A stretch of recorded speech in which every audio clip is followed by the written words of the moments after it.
எல்லாருக்கும் வணக்கம். இன்னைக்கு நம்ம பார்க்கக்கூடிய சித்தர் யாருன்னா, திரு குழந்தைவேல் பரதேசி சித்தர் சுவாமிகள். இந்த ஜீவசமாதி ஆலந்தூரில் இருக்கு. இங்கே 2 ஜீவசமாதிகள் இருக்குது ஆக்சுவலாக.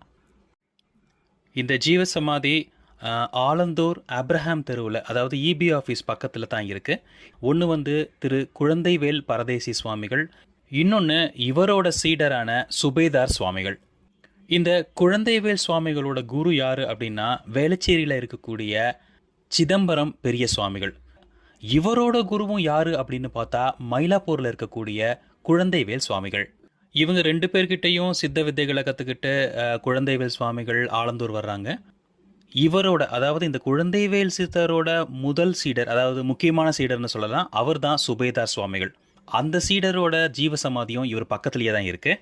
குழந்தைவேல் சுவாமிகள் அவருக்கு தெரிஞ்ச பல வித்தைகளை இந்த சுபேதார் சுவாமிகளுக்கு சொல்லி கொடுத்துருக்காங்க.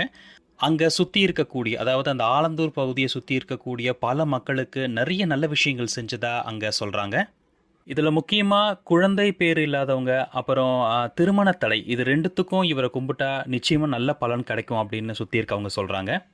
முதல்ல இந்த இடம் சரியாக பராமரிக்கப்படாமல் இருந்திருக்கு. அதுக்கப்புறம் சுற்றி இருக்கிறவங்க கொஞ்சம் முயற்சி எடுத்து இதோ இப்போ நீங்கள் பார்க்குறீங்க இல்லையா, இந்த மாதிரி ஓரளவுக்கு செஞ்சுக்கிட்டு இருக்காங்க.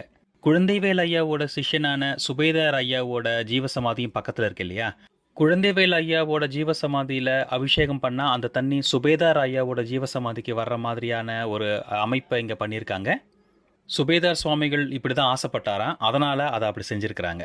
இந்த இடம் ரொம்ப அமைதியாகவும் கொஞ்சம் ரம்யமாகவும் இருக்குதுன்னு நிச்சயமாக சொல்லலாம். தியானம் பண்ணுறதுக்கு இது ரொம்ப அருமையான இடமாகவும் இருக்குது.